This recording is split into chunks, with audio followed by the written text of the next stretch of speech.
Voici 10 exemples de joueurs National Football League ayant sauvé des vies, dont Christian McCaffrey qui, en numéro 10, a empêché quelqu'un de tomber à la mort. Ici dans le Colorado, à un endroit dangereux appelé Castle Rock, McCaffrey faisait une randonnée, tout comme un homme nommé Dan avec son petit-fils, qui ont pris un selfie après avoir atteint le sommet. Mais juste au moment où ils ont commencé à redescendre, j'ai entendu une chaussure glisser, puis un « Oh » ressemblant à la voix de mon grand-père. Je me suis retournée et je l'ai vu tomber. l'homme a glissé et est tombé sur tout le sentier, par miracle, juste devant McCaffrey. Est-ce qu'il est encore réveillé? Il respire, lutte. Les ambulanciers se sont précipités sur les lieux et ont emmené l'homme à l'hôpital. C'est alors que les médecins ont découvert que Dan souffrait non seulement de 12 fractures, cou, côte, bassin, fémur, mais aussi d'une hémorragie cérébrale potentiellement mortelle. Après plusieurs opérations et des semaines à l'hôpital, Dan a récupéré. McCaffrey ne s'est donc pas limité à lui offrir des billets et des maillots personnalisés et signés. Il a rendu visite à la famille, reconnaissant que ses gestes aient sauvé leurs proches. J'ai aussi parlé au père d'Eli, qui se dit très reconnaissant envers ses athlètes ayant sauvé la vie de son père. Les McCaffrey et Michael poursuivent leurs prières. D'accord, je peux très bien imaginer McCaffrey sauver un vieil homme. Je veux dire, il aide toujours les gens, mais ce n'est qu'un des 10 cas où des joueurs de la National Football League sauvent des vies, d'un vol en avion presque mortel à un accident de train, et même un joueur risquant de se noyer pour sauver sa propre famille. Et avant d'en arriver là, au numéro 9, l'un des anciens coéquipiers de Tom Brady a risqué sa propre vie pour sauver des gens d'un accident mortel. Ce joueur a été si courageux que la police lui a décerné une récompense normalement réservée aux vétérans héroïques, car Blaine Gabbert et ses frères faisaient du jet ski dans la baie de Tampa. Quand tout à coup, ils ont remarqué qu'un hélicoptère tombait littéralement du ciel. L'équipe de Blaine s'est rapidement précipitée pour aider. Ils ont réussi à évacuer la famille sur des jet skis quelques secondes avant que l'hélicoptère ne coule. On a vu 2 gilets de sauvetage jaunes, alors j'ai dit qu'il fallait aller voir. Le plus jeune venait de remonter et disait être coincé à l'intérieur, là. Et j'ai demandé si quelqu'un d'autre était coincé. Et puis, j'ai appelé le 911. Le pilote était encore dans l'eau.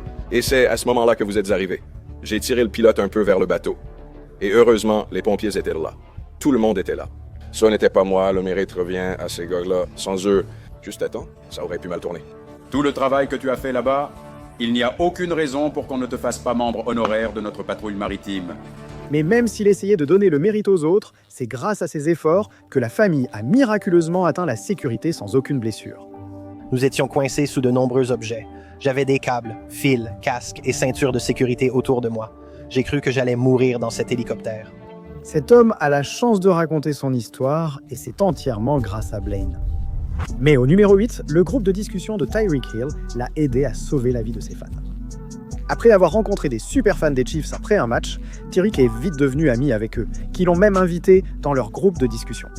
Il félicitait toujours Tyreek après ses matchs, surtout Louis Brewer, le plus grand fan des Chiefs du groupe. Donc, après un match où Tyreek a explosé et honnêtement a réalisé l'une des meilleures performances de toute sa carrière, le groupe de discussion était en effervescence avec des messages de tout le monde, sauf lui. C'était inhabituel, donc Tyreek a vraiment senti qu'il y avait un problème et a dit aux gars d'aller voir comment il allait. C'est alors qu'ils y sont allés et ont trouvé Louis inconscient sur le sol de la salle de bain. Il s'est avéré qu'il avait subi un accident vasculaire cérébral quelques jours auparavant et qu'il était resté là, accroché à la vie depuis tout ce temps. Louis a été immédiatement emmené à l'hôpital où les médecins ont tout essayé. Puis, après un certain temps, heureusement, ils ont réussi à lui faire retrouver une respiration normale et lui ont apporté les soins nécessaires pour qu'il se rétablisse. Alors Tyreek devait être là pour son garçon. Quoi de neuf? Un check? Mon gars. Mec, tout ça parce que Tyreek a remarqué et a dit quelque chose. Louis a survécu. Mais au numéro 7, Mark Andrews, qui lutte contre sa propre maladie mortelle, a aidé à sauver la vie de quelqu'un d'autre. Parce qu'enfant, Mark avait déjà été diagnostiqué avec quelque chose qui pouvait le tuer. J'ai été diagnostiqué, j'avais 9 ans. Vous savez, à l'époque, j'étais très actif, je jouais au football. Je me souviens quand le médecin a annoncé à mes parents et moi que j'avais un diabète de type 1. C'était la première fois que je voyais mon père pleurer. Son père pleurait parce que c'est une maladie mortelle qui touche plus de 9 millions de personnes dans le monde. Même si Mark a lutté contre cela toute sa vie, il ne pensait pas que surmonter cette épreuve l'aiderait un jour à sauver quelqu'un. Là-haut, à 12 000 mètres d'altitude, un avion volait avec Mark à bord jusqu'à ce qu'un passager commence soudainement à avoir une urgence médicale extrême. Les gens ont aussitôt cherché à savoir ce qu'elle avait. Et j'ai entendu que son rythme cardiaque était très bas, autour de 35-40 battements par minute, avec un pouls faible. Elle a même eu besoin d'oxygène en plus. Et maintenant, sachant cela, même les médecins à bord n'ont pas pu comprendre ce qui avait causé cela, ni comment aider, jusqu'à ce que Mark reconnaisse ses symptômes. Eh bien, tout d'abord, je ne savais même pas que c'était Mark. Je n'avais aucune idée de qui était assis à côté de moi. Et il dit en gros, savez-vous si sa glycémie pourrait être basse? J'ai un kit de test pour diabétique. Le kit de test de Mark a finalement révélé que la glycémie de la femme était dangereusement basse, ce qui signifiait qu'elle avait besoin de sucre dans son organisme immédiatement. Alors une fois qu'ils lui ont donné du jus d'orange, elle a commencé à se sentir mieux d'une manière ou d'une autre, et elle est restée dans un état suffisamment stable jusqu'à l'atterrissage. Bien que Mark ait félicité les médecins et les ait appelés héros, les passagers savaient que c'est lui qui avait réellement sauvé la vie. Si vous suivez les Ravens depuis 5 ans, vous connaissez forcément Mark Andrews. On devinait presque ce qui allait arriver, qu'un héros méconnu interviendrait. Waouh mec, Mark est vraiment un héros pour ça. Mais au numéro 6, filant à plus de 100 miles à l'heure, il y avait une chose pesant plus de 30 000 livres. Brandon Baer, ancien joueur de la National Football League, se rendait au travail quand un train a percuté un véhicule bloqué sur les rails devant lui. Cela l'a non seulement poussé à rouler sur le terre-plein central pour poursuivre le train, alors qu'il traînait le camion sur des centaines de mètres. Il a couru après cette scène folle pour aider la personne à l'intérieur. Je me suis baissé sous la chaleur et j'ai couru à la fenêtre. Brandon a découvert un homme piégé, appelant à l'aide. Puis il a réussi à le sortir par la fenêtre juste avant que tout ne s'embrase. Il a même pris cette photo de l'explosion où l'on voit les jambes de cet homme que je dois flouter car c'est trop choquant pour YouTube. Même transporté à l'hôpital par hélicoptère avec une jambe cassée et une commotion, l'homme a survécu, ce qui relève du miracle selon Brandon. Je vais vous dire une chose, je sais que le Seigneur voulait que ce gars-là reste en vie parce qu'il n'y a aucune raison pour qu'il ait survécu après tout ce qui s'est passé là-bas et je me sens vraiment béni d'avoir été guidé pour arriver là et l'aider. Cette situation était vraiment folle. Mais en 5e position, les joueurs de la National Football League ne sauvent pas seulement des vies humaines. Un joueur National Football League a sauvé de nombreux animaux de compagnie. Khalil Shakir ne voulait pas que quelque chose de mal arrive à ces animaux innocents. Surtout qu'il sait que des chiens comme le sien peuvent davantage devenir des membres précieux d'une famille. C'est pourquoi il a été absolument dévasté d'apprendre qu'un refuge pour chiens de cette région était en fait à court de place pour 19 chiens. Et que s'il ne trouvait pas de foyer en quelques heures, il serait euthanasié, ou en d'autres termes, tué. C'est pourquoi Khalil a pris sur lui de sauver chacun d'entre eux. Ensuite, il a organisé un événement d'adoption qui a permis à ces 19 chiens de trouver un tout nouveau foyer. Donc je ne suis même pas surpris qu'un tas de fans les remerciaient d'avoir littéralement sauvé la vie de ces chiens. Mais les chiens, c'est une chose. Et numéro 4, lors d'un match de la National Football League, je n'aurais jamais imaginé qu'un joueur sauverait un enfant de la mort. Après un match des Chiefs, des enfants se ruaient pour voir leur joueur favori rentrer au vestiaire. Soudain, l'enfant est tombé la tête la première. Beaucoup pensaient qu'il pouvait avoir le cou cassé, voire pire, et nul ne savait s'il était encore en vie. Jusqu'à ce que Tershawn Wharton le remonte dans les tribunes. Eh bien, je dirais que c'était une réaction naturelle. Et quand j'ai entendu mon nom, je l'ai vu tomber. Mais j'ai juste dû le pousser un peu dans les tribunes pour m'assurer qu'il ne tombe pas trop violemment. Les enfants, soyez prudents, car cette fois, il a eu la chance de survivre. Mais en 3e position, Peyton Hillis, en sauvant sa propre famille, a failli y laisser la vie. C'était le 4 janvier 2023 à Pensacola, en Floride. Au début, c'était un jour comme les autres, où des familles comme celle de Peyton s'amusaient toutes à la plage. Alors que tout semblait bien se passer, quelque chose a mal tourné.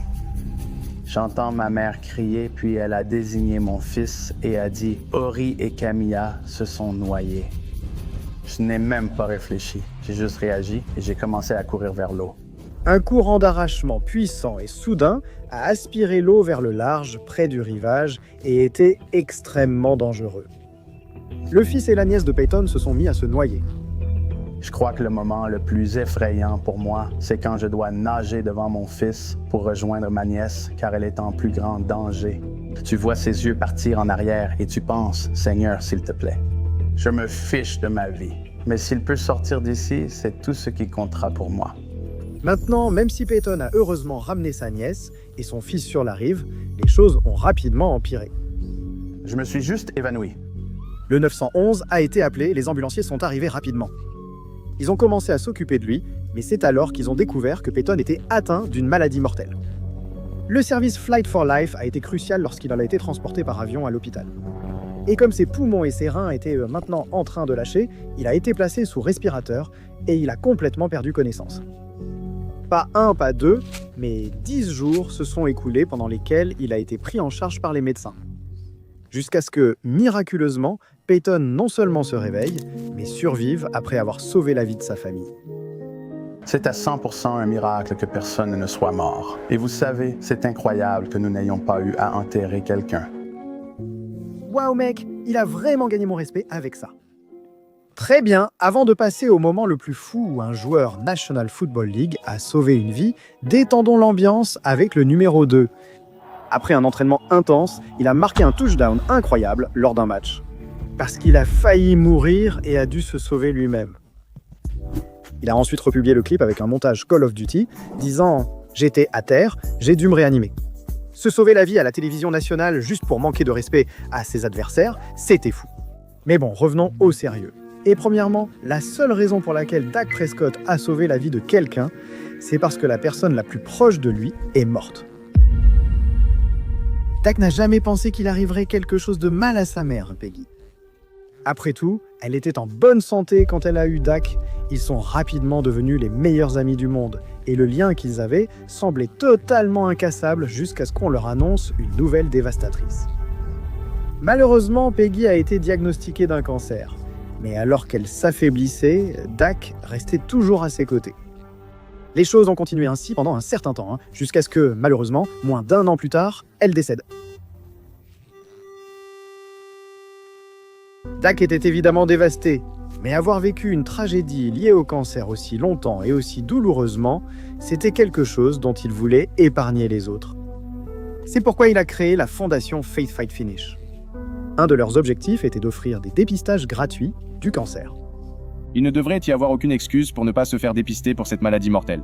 Votre santé est trop importante pour être négligée. Votre santé compte. Même si Dak incitait à vérifier sa santé ou détecter un cancer tôt, il n'aurait jamais imaginé découvrir quelque chose d'effrayant en proposant des examens aux membres des Cowboys. Et l'employé Tad Carper a passé le test, et une fois qu'il a reçu ses résultats, sans prévenir, il a appris qu'il avait un cancer des amygdales de stade 2. Bien que ce soit une terrible nouvelle, l'inclusion de Dak dans le dépistage a permis de détecter le cancer assez tôt pour une intervention médicale immédiate et l'ablation complète de la tumeur. Donc sans Dak, il ne serait pas là pour raconter son histoire. C'est pourquoi tout ce que Tad pouvait dire, c'était « Tu sais, merci parce que tu vas finir par me sauver la vie.